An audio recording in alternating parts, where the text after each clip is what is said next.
ನಮಸ್ಕಾರ. ಇತ್ತೀಚಿನ ದಿನಗಳಲ್ಲಿ ನಾವು ಅತಿ ಸಣ್ಣ ವಯಸ್ಸಿನಲ್ಲಿ ಈ ಡಯಾಬಿಟಿಸ್ ಬರೋಂಥದ್ದನ್ನು ನೋಡಿರ್ತೀವಿ. ಅಂಥದ್ರಲ್ಲೂ ಹೆಣ್ಮಕ್ಳಲ್ಲಿ ನಾವು ತುಂಬ ಏರುಪೇರುಗಳನ್ನು ಗಮನಿಸಿದ್ದೀವಿ. ಇವಾಗ ಪ್ಯುಬರ್ಟಿ ಅಂದರೆ ಮುಟ್ಟಾಗುವ ಏಜ್ ಏನಿದೆ ಅದು ತುಂಬ ಬೇಗ ಆಗಿರೋಂಥದ್ದು. ಮೊದಲಿನ ಕಾಲದಲ್ಲಿ ಹೆಂಗಿತ್ತು ಅಂತಂದರೆ 13-14 ವರ್ಷ ನಾರ್ಮಲ್ ರೇಂಜ್ ಅಂತ ಇತ್ತು. ಆದರೆ ಇತ್ತೀಚಿನ ದಿನಗಳಲ್ಲಿ 10-11 ವಯಸ್ಸಿನಲ್ಲೇ ನಾವು ಮುಟ್ಟಾಗೋದನ್ನು ನೋಡ್ತಾ ಇದ್ದೀವಿ. ಹೀಗೆ ಯಾಕೆ ಇದೆಲ್ಲ ಆಗ್ತಾ ಇದೆ ಅಂತಂದರೆ ದೇಹದಲ್ಲಿ ಆಗ್ತಾ ಇರೋಂತಹ ಹಾರ್ಮೋನಲ್ ಇಂಬ್ಯಾಲೆನ್ಸ್ಗಳು. ಈ ಹಾರ್ಮೋನಲ್ ಇಂಬ್ಯಾಲೆನ್ಸ್ಗಳು ಯಾಕೆ ಆಗ್ತಿದೆ ಅಂತಂದರೆ ನಮ್ಮ ಆಹಾರ ಶೈಲಿ ಅಥವಾ ನಮ್ಮ ಜೀವನ ಕ್ರಮದ ಬದಲಾವಣೆಗಳಿಂದಾಗಿ. ಇವಾಗ ಜಾಸ್ತಿ ನಾವು ಕೆಮಿಕಲ್ ಯುಕ್ತ ಅಂದರೆ ಈಗ ನಾವು ಬಳಸಂತಹ ಪೇಸ್ಟ್ ಇರ್ಬೋದು, ಸೋಪು, ಶ್ಯಾಂಪು, ಇವುಗಳೆಲ್ಲ ಕೆಮಿಕಲ್ಸ್ ಏನಿದೆ ಅದು ನಮ್ಮ ದೇಹವನ್ನು ಸೇರಿಕೊಂಡಾಗ ಅವು ಹಾರ್ಮೋನ್ಸನ್ನು ಚೇಂಜ್ ಮಾಡುತ್ತೆ. ಕೇವಲ ಆಹಾರ ಮಾತ್ರ ಅಲ್ಲ ಅಥವಾ ಆಕ್ಟಿವಿಟಿ ಕಮ್ಮಿ ಆಗುವ ಮುಖಾಂತರ ನಮಗೆ ಆರೋಗ್ಯ ಸಮಸ್ಯೆ ಬರ್ತಾ ಇರೋಂಥದ್ದಲ್ಲ. ನಾವು ಬಳಸಂತಹ ಪ್ರತಿಯೊಂದು ಪದಾರ್ಥದ್ದು ಒಂದು ಎಫೆಕ್ಟ್ ನಮ್ಮ ಬಾಡಿ ಮೇಲೆ ಇರುತ್ತೆ. ನಾವು ಅದನ್ನು ಎಕ್ಸ್ಟರ್ನಲ್ ಸೋರ್ಸ್ ಅಂತ ಹೇಳ್ತೀವಿ ಹಾರ್ಮೋನಲ್ ಚೇಂಜಸ್ಗಳಿಗೆ. ತುಂಬ ಜನ ಹೇಳ್ತಾರೆ ನನಗೆ ಸೋಪ್ ಚೇಂಜ್ ಮಾಡಿ, ಶ್ಯಾಂಪೂನೆಲ್ಲ ನೀವು ಆದಷ್ಟು ಕೆಮಿಕಲ್ ಇಲ್ಲದೆ ಇರೋಂಥದ್ದನ್ನು ಬಳಸಿದಾಗ ನಾವೇನು ಅದನ್ನು ಸ್ವೀಕರಿಸಲ್ವಲ್ಲ, ಹೊಟ್ಟೆಗೆ ಹೋಗಲ್ವಲ್ಲ, ಅದು ಹೆಂಗೆ ರಕ್ತಕ್ಕೆ ಸೇರುತ್ತೆ ಅಂತ ಕೇಳ್ತಾರೆ. ಯೂಶಲಿ ನಮ್ಮ ಸ್ಕಿನ್, ನಮ್ಮ ಚರ್ಮ ಎಬ್ಸಾರ್ಬ್ ಮಾಡ್ಕೊಳುತ್ತೆ. ನಾವು ಏನೇ ಹಚ್ಕೊಂಡ್ರು, ಇವಾಗ ನಾವು ಮಾಯಿಶ್ಚರೈಸರ್ ಹಚ್ಕೋತೀವಿ ಅವಾಗ ಅದು ಹೀರ್ಕೊಳ್ಳುತ್ತೆ. ಅದೇ ನಾವು ಯಾವುದೋ ಒಂದು ಎಣ್ಣೆ ಬಳಸಿದಾಗ ಅಥವಾ ಕ್ರೀಮ್ ಹಾಕಿದಾಗ ಹೆಂಗೆ ಹೀರ್ಕೊಳ್ಳುತ್ತೋ ಅದೇ ಥರ ನಾವು ಶ್ಯಾಂಪು, ಸೋಪು, ಈವನ್ ನಾವು ಬಳಸಂತಹ ಟೂತ್ ಪೇಸ್ಟ್ ಏನಿದೆ ಅಲ್ಲಿಂದಲೂ ಕೆಮಿಕಲ್ಸ್ ನಮ್ಮ ಬಾಡಿ ಒಳಗಡೆ ಸೇರ್ಕೊಳ್ಳುತ್ತೆ. ಸೊ ಈ ಕೆಮಿಕಲ್ಸ್ ಸೇರ್ಕೊಂಡಾಗ ಏನಾಗುತ್ತೆ, ಬಾಡಿಯಲ್ಲಿ ಹಾರ್ಮೋನ್ಸ್, ಅದರಲ್ಲಿ ಈಸ್ಟ್ರೋಜನ್ ಮಿಮಿಕಿಂಗ್ ಐಟಮ್ಸ್ ಇರುತ್ತೆ. ಸೊ ಅದೇನು ಈಸ್ಟ್ರೋಜನ್ ಹಾರ್ಮೋನ್ಸ್ ಅಂತ ಬಾಡಿಯಲ್ಲಿ ಆ್ಯಕ್ಟ್ ಮಾಡುತ್ತೆ. ಹೀಗೆ ಈಸ್ಟ್ರೋಜನ್ ಜಾಸ್ತಿ ಆದಾಗ ನಮ್ಮ ಹಾರ್ಮೋನ್ಸ್ ಏರುಪೇರಿಂದಾಗಿ ಸಮಸ್ಯೆಗಳು ಬರೋಂಥದ್ದು. ಇಲ್ಲಿ ಅತಿ ಸಣ್ಣ ವಯಸ್ಸಿನಲ್ಲಿ ಬೇಗ ಮುಟ್ಟಾಗೋದು ಎಲ್ಲ ಈ ಈಸ್ಟ್ರೋಜನ್ ಮಿಮಿಕಿಂಗ್ ಐಟಮ್ಸ್ಗಳು ಬಾಡಿಗೆ ಸೇರ್ಕೊಂಡಾಗ, ಜೊತೆಗೆ ಈ ಹಾರ್ಮೋನ್ಸ್, ಒಂದು ಹಾರ್ಮೋನ್ ವ್ಯತ್ಯಾಸ ಆದ ತಕ್ಷಣ ಕಂಪ್ಲೀಟಾಗಿ ಬಾಡಿಯಲ್ಲಿ ಎಲ್ಲನೂ ಶಿಫ್ಟ್ ಆಗೋಕ್ಕೆ ಶುರುವಾಗುತ್ತೆ. ಇನ್ಸುಲಿನ್ ಕೆಲಸ ಮಾಡೋಂಥದ್ದು ಅಂದರೆ ನಮ್ಮ ಬ್ಲಡ್ ಶುಗರ್ ಲೆವೆಲ್ಸನ್ನು ಮೇಂಟೈನ್ ಮಾಡೋದು ಇನ್ಸುಲಿನ್ ಅಂತ ಹೇಳೋ ಹಾರ್ಮೋನ್. ಈ ಇನ್ಸುಲಿನ್ ಹಾರ್ಮೋನ್ ಕೆಲಸನೂ ಏರುಪೇರಾಗುತ್ತೆ. ಈ ಇನ್ಸುಲಿನ್ ಕೆಲಸ ಮಾಡೋದು ಸರಿ ಮಾಡಿಲ್ಲ ಅಂತಾದಾಗ ನಮ್ಮ ಶುಗರ್ ಲೆವೆಲ್ಸ್ ಏರುಪೇರಾಗುತ್ತೆ. ಸೊ ಆ ದೃಷ್ಟಿಯಿಂದ ನೋಡಿದಾಗ ನಾವು ತುಂಬ ಅತಿ ಸಣ್ಣ ವಯಸ್ಸಿನಲ್ಲಿ ಈ ಥರ ಡಯಾಬಿಟಿಸ್ ಕಾಯಿಲೆಗಳನ್ನು ನೋಡ್ತಾ ಇದ್ದೀವಿ ಇತ್ತೀಚೆಗೆ. ತುಂಬ 15-16 ವರ್ಷದ ಹೆಣ್ಮಕ್ಳು ಅಥವಾ ಗಂಡು ಮಕ್ಕಳಿಗೂ ನಾವು ನೋಡ್ತಾ ಇದ್ದೀವಿ. ಹೆಣ್ಮಕ್ಳಲ್ಲಂತೂ ನಾವು ಬೇಗ ನೋಡ್ತಾ ಇದ್ದೀವಿ. ಇವಾಗ ಯೂಶ್ವಲಿ ಗಂಡು ಮಕ್ಕಳಲ್ಲಿ ಒಂದು 20-22 ಅಂತಾದರೆ ಹೆಣ್ಮಕ್ಳಲ್ಲಿ ಅತಿ ಬೇಗ ಕಾಣಿಸ್ಕೋತಾ ಇದೆ. ಯಾಕೆಂತಂದರೆ ಇನ್ಸುಲಿನ್ನು, ಈಸ್ಟ್ರೋಜನ್, ಓವರಾಲ್ ಈಗ ಪ್ರತಿ ತಿಂಗಳು ಮುಟ್ಟಾಗಬೇಕಾದ್ರೆ ಏನು ಹಾರ್ಮೋನ್ಸ್ಗಳು ಬೇಕು ಅವುಗಳು ಸರಿಯಾಗಿ ಕೆಲಸ ಮಾಡಬೇಕು ಅಂತಂದರೆ ಇನ್ಸುಲಿನ್ ಎಲ್ಲನೂ ಒಂದು ಥರದೆಲ್ಲ ಚೈನ್ ರಿಯಾಕ್ಷನ್ ಇದ್ದಂಗೆ, ಒಂದು ಹಾಳಾದರೆ ಎಲ್ಲನೂ ಹಾಳಾಗ್ತಾ ಹೋಗುತ್ತೆ.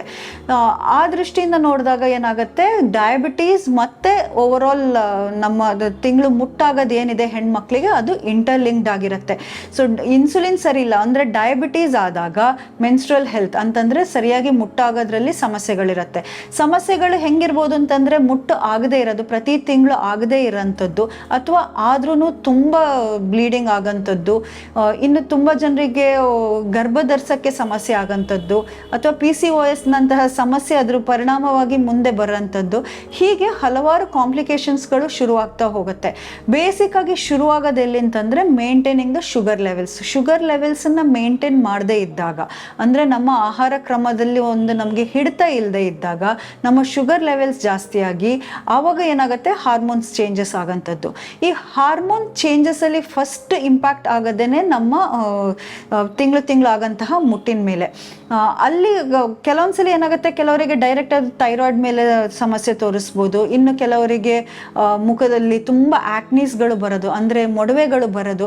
ಹೀಗೆ ಪ್ರತಿಯೊಂದು ವ್ಯಕ್ತಿ ಅಥವಾ ದೇಹದ ಪ್ರಕೃತಿ ಮೇಲೆ ಒಂದೊಂದು ಸಿಂಪ್ಟಮ್ಸ್ಗಳು ತೋರಿಸ್ತಾ ಹೋಗುತ್ತೆ. ಸೊ ಡಯಾಬಿಟೀಸ್ ಇದ್ದಾಗ, ಅಂದರೆ ಶುಗರ್ ಲೆವೆಲ್ಸ್ ಕಂಟ್ರೋಲ್ ಇಲ್ಲದೆ ಇದ್ದಾಗ, ಮೆನ್ಸ್ಟ್ರಲ್ ಹೆಲ್ತ್ ಅಂತ ತಗೊಂಡಾಗ ಹೆಣ್ಮಕ್ಳಲ್ಲಿ ಸಾಮಾನ್ಯವಾಗಿ ನಾವು ನೋಡೋದು ಪೀರಿಯಡ್ಸ್ ಇರ್ರೆಗ್ಯುಲರ್ ಆಗೋಂಥದ್ದು. ಸೊ ಇಂಥ ಸಂದರ್ಭದಲ್ಲಿ ನಾವು ಹೇಳೋದು, ಒಂದು ರೆಗ್ಯುಲರ್ ಆಗೋಕ್ಕೆ ಹಾರ್ಮೋನಲ್ ಥೆರಪಿ ಏನು ಬೇಕೋ ಅವುಗಳನ್ನು ಮಾಡಬೇಕು.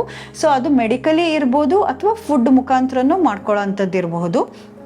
ಜೊತೆಗೆ ಈ ಇನ್ಸುಲಿನ್ನ ಸರಿ ಮಾಡ್ಕೊಳ್ಳೋಕ್ಕೆ ಯೂಶಲಿ ತೂಕ ಹೆಚ್ಚಾಗತ್ತೆ.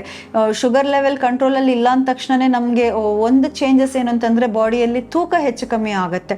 ಸೊ ವೆಯ್ಟನ್ನು ನಾವು ಮೇಂಟೈನ್ ಮಾಡ್ತಾ ಹೋಗಬೇಕು. ಯಾವಾಗಲೂ ಯಾವುದೇ ಪರಿಸ್ಥಿತಿ ಬಂದಾಗ, ಯಾವುದೇ ಬದಲಾವಣೆಗಳು ಆದಾಗ ದೇಹದಲ್ಲಿ ಅದರ ಮ್ಯಾನೇಜ್ಮೆಂಟ್ ಬಗ್ಗೆ ನಾವು ಗಮನ ಹರಿಸ್ಬೇಕು. ಯಾಕೆ ಆಗ್ತಿದೆ, ಜಸ್ಟ್ ಅದಕ್ಕೆ ಸೊಲ್ಯೂಷನ್ ಮಾತ್ರ ಅಲ್ಲ. ಇವಾಗ ಯಾರಾದರೂ ನನಗೆ ಕೇಳ್ತಾರೆ, ನನಗೆ ಇವಾಗ ಪೀರಿಯಡ್ಸ್ ಸರಿಯಾಗಿ ಆಗ್ತಿಲ್ಲ, ನಾನು ಏನು ತಗೋಬೇಕು? ಇವಾಗ ಪೀರಿಯಡ್ಸ್ ಆಗ್ತಾ ಇಲ್ಲ ಅಂತಂದರೆ ಯಾಕೆ ಆಗ್ತಿಲ್ಲ, ಅದರದ್ದು ಮೂಲ ಕಾರಣ ಏನು, ಅದನ್ನು ಅರ್ಥ ಮಾಡಿಕೊಂಡು ಅದಕ್ಕೆ ಅನುಗುಣವಾಗಿ ನಾವು ಚೇಂಜಸ್ ಮಾಡಿಕೊಂಡ್ರೆ, ಅಂದರೆ ಫುಡ್ಡಲ್ಲಿರ್ಬೋದು ಅಥವಾ ಓವರಾಲ್ ಲೈಫ್ ಸ್ಟೈಲಲ್ಲಿ ಇರ್ಬೋದು, ಆವಾಗ ನಮಗೆ ರಿಸಲ್ಟ್ ಸಿಗೋಕ್ಕೆ ಸಾಧ್ಯ ಇರೋಂಥದ್ದು. ಹೀಗೆ ನಾವು ತುಂಬ ಸಲ ರೀಸನ್ಸ್ ಹುಡುಕಿದಾಗ ಶುಗರ್ ಲೆವೆಲ್ಸಲ್ಲಿ ಏರುಪೇರು ಇರುತ್ತೆ. ಸೊ ಈ ಶುಗರ್ ಲೆವೆಲ್ಸಲ್ಲಿ ಏರುಪೇರು ಇದ್ದಾಗ ನಾವು ಹೇಳ್ತೀವಿ ಕರೆಕ್ಟ್ ಟೈಮ್ ಟು ಟೈಮ್ ತಿನ್ನಬೇಕು. ಈಗ ಡಯಾಬಿಟೀಸಲ್ಲಿ it is management. As such diabetes ಹೇಳೋದು ಒಂದು ರೋಗ ಅಲ್ಲ, ಅದೊಂದು ಡಿಸಾರ್ಡರ್, ಸರಿಯಾಗಿ ಕಾರ್ಯ ಮಾಡದೇ ಇರೋಂಥದ್ದು. ಸೊ ಆ ಕಾರ್ಯನ ಸರಿಯಾಗಿ ಮಾಡಬೇಕು ಅಂತಂದರೆ ಪ್ರತಿನಿತ್ಯನೂ ಆಹಾರ ಎಲ್ಲ ಹೆಂಗಿರಬೇಕು ಅಂತಂದರೆ ಒಂದೇ ಸಮಯದಲ್ಲಿ ಒಂದೇ ಕ್ವಾಂಟಿಟಿಯಲ್ಲಿ ತಿಂತಾ ಹೋಗಬೇಕು. ಆವಾಗ ನಮ್ಮ ಶುಗರ್ ಲೆವೆಲ್ಸನ್ನು ಮೇಂಟೈನ್ ಮಾಡೋಕ್ಕೆ ಸಾಧ್ಯ ಇದೆ. ಜೊತೆಗೆ ಆ್ಯಕ್ಟಿವಿಟಿ ಇರಬೇಕು. ಓವರಾಲ್ ನಮ್ಮ ಆರೋಗ್ಯವಾಗಿರಬೇಕು. ನಾನು ಯಾವಾಗಲೂ ಒಂದು ಮಾತು ಹೇಳ್ತೀನಿ, ಬಾಡಿ ಮೇಂಟೆನೆನ್ಸ್ ತುಂಬ ಕಷ್ಟ. ಇವಾಗ ನೀವು ತುಂಬ ಲಕ್ಸುರಿ ಕಾರ್ ತೊಗೊಂಡ್ರೆ ಅಥವಾ ಯಾವುದೇ ಕಾರ್ ತೊಗೊಂಡ್ರು ಅದರ ಮೇಂಟೆನೆನ್ಸಿಗೆ ಅಟ್ಲೀಸ್ಟ್ ದುಡ್ಡು ಕೊಟ್ಟರೆ ನಿಮ್ಗೆ ರಿಪೇರಿ ಮಾಡಿಕೊಡ್ತಾರೆ ಅಥವಾ ಅದನ್ನು ಮೇಂಟೈನ್ ಮಾಡಿಕೊಡ್ತಾರೆ. ಆದರೆ ದೇಹದ ಮೇಂಟೆನೆನ್ಸ್ ಏನಿದೆ ಅದು ಖುದ್ದಾಗಿ ನಾವೇ ಮಾಡ್ಕೊಳ್ಬೇಕಾಗಿರೋಂಥದ್ದು. ಸರಿಯಾದ ಆಹಾರ ಸ್ವೀಕರಿಸೋದು, ಸರಿಯಾಗಿ ಎಕ್ಸಸೈಸ್ ಮಾಡೋದು, ಆ ಮುಖಾಂತರ ಮಾತ್ರ, ಶ್ರಮ ಪಟ್ಟರೆ ಮಾತ್ರ ಒಳ್ಳೆಯ ಆರೋಗ್ಯ ಸಿಗಕ್ಕೆ ಸಾಧ್ಯ. ಇನ್ನು ಕೆಲವರು ರ್ಯಾಂಡಮ್ ಲೈಫ್ ಸ್ಟೈಲ್ ಅಂತಂದರೆ ಏನು ತಿಂದ್ರೂ ಏನೂ ಆಗಲ್ಲ, ಕಲ್ ತಿಂದರೂ ಅರಗಿಸ್ಕೋತೀನಿ ಅಂತ ಹೇಳ್ತಾರಲ್ಲ, ಅಂಥವ್ರದ್ದು ಕೆಲವು ಬೆರಳೆಣಿಕೆ ಜನ ಮಾತ್ರ ಅಂಥವ್ರು ಇರೋದು. ಬಿಕಾಸ್ ಆಫ್ ದೇರ್ ಜೆನೆಟಿಕ್ಸ್ ಅಂತ ನಾವು ಹೇಳ್ತೀವಿ, ಜೀನ್ಸ್ ತುಂಬ ಸ್ಟ್ರಾಂಗ್ ಆಗಿದೆ. ಸೊ ಅವ್ರಿಗೆ ಏನು ಮಾಡಿದ್ರು ಏನೂ ಆಗಲ್ಲ. ಹಾಗಂತ ಪ್ರತಿಯೊಬ್ಬರು ಹಂಗೆ ಮಾಡಿದ್ರೆ ಖಂಡಿತವಾಗ್ಲೂ ಅನಾರೋಗ್ಯಕ್ಕೆ ತುತ್ತಾಗೋದಂತೂ ಗ್ಯಾರಂಟಿ. ಸೊ ಒಂದು ಡಯಾಬಿಟೀಸ್ ಇದ್ದಾಗ ಅಥವಾ ಶುಗರ್ ಲೆವೆಲ್ಸ್ ಏರುಪೇರು ಆಗ್ತಿದೆ ಅಂತ ಅಂದಾಗ ಯಾವಾಗಲೂ ಹಾರ್ಮೋನ್ಸ್ ಟೆಸ್ಟ್ಗಳು ಮಾಡ್ತಾನೆ ಇರಬೇಕು. ಅಥವಾ ಹಾರ್ಮೋನಲ್ ಇಂಬ್ಯಾಲೆನ್ಸಸ್ ಇದೆ ಅಥವಾ ರಜಾ ಎಲ್ಲ ಸರಿಯಾಗಿ ಆಗ್ತಾ ಇಲ್ಲ ಅಥವಾ ಅದರಲ್ಲಿ ಏರುಪೇರುಗಳಿದೆ, ಸರಿಯಾಗಿ ಬ್ಲೀಡಿಂಗ್ ಆಗದೆ ಇರೋಂಥದ್ದು ಅಥವಾ ಅತಿಯಾಗಿ ಆಗ್ತಾ ಇರೋಂಥದ್ದು, ಅಂತಹ ಸಂದರ್ಭದಲ್ಲಿ ದಯವಿಟ್ಟು ಡಾಕ್ಟರ್ಗಳನ್ನು ಕನ್ಸಲ್ಟ್ ಮಾಡಿ ಶುಗರ್ ಲೆವೆಲ್ಸ್ಗಳನ್ನು ಟೆಸ್ಟ್ ಮಾಡಿ ಅದಕ್ಕೆ ಅನುಗುಣವಾಗಿ ಲೈಫ್ ಸ್ಟೈಲ್ಗಳನ್ನು ಚೇಂಜ್ ಮಾಡಿಕೊಂಡಾಗ ಡಯಾಬಿಟೀಸಿಂದ ಆಗಂತಹ ಏನು ಕಾಂಪ್ಲಿಕೇಶನ್ಸ್ಗಳಿದೆ ಅವುಗಳನ್ನು ತಡೆಗಟ್ಟಕ್ಕೆ ಸಾಧ್ಯ ಇದೆ. ನಮ್ಮ ಆಹಾರ ಮತ್ತು ವಿಹಾರ ಎರಡರನ್ನೂ ಚೆನ್ನಾಗಿಟ್ಕೊಂಡಾಗ ಡಯಾಬಿಟೀಸಿಂದ ಆಗಂತಹ ಮುಟ್ಟಿನ ಸಮಸ್ಯೆಗಳು ಏನಿದೆ ಅಥವಾ ಫರ್ಟಿಲಿಟಿ, ಕನ್ಸೀವ್ ಆಗಬೇಕು ಅಂತಿದ್ರೆ ಖಂಡಿತವಾಗ್ಲೂ ಅದನ್ನು ಓವರ್ಕಮ್ ಮಾಡೋಕ್ಕೆ ಸಾಧ್ಯ ಇದೆ. Diabetes it's more about management.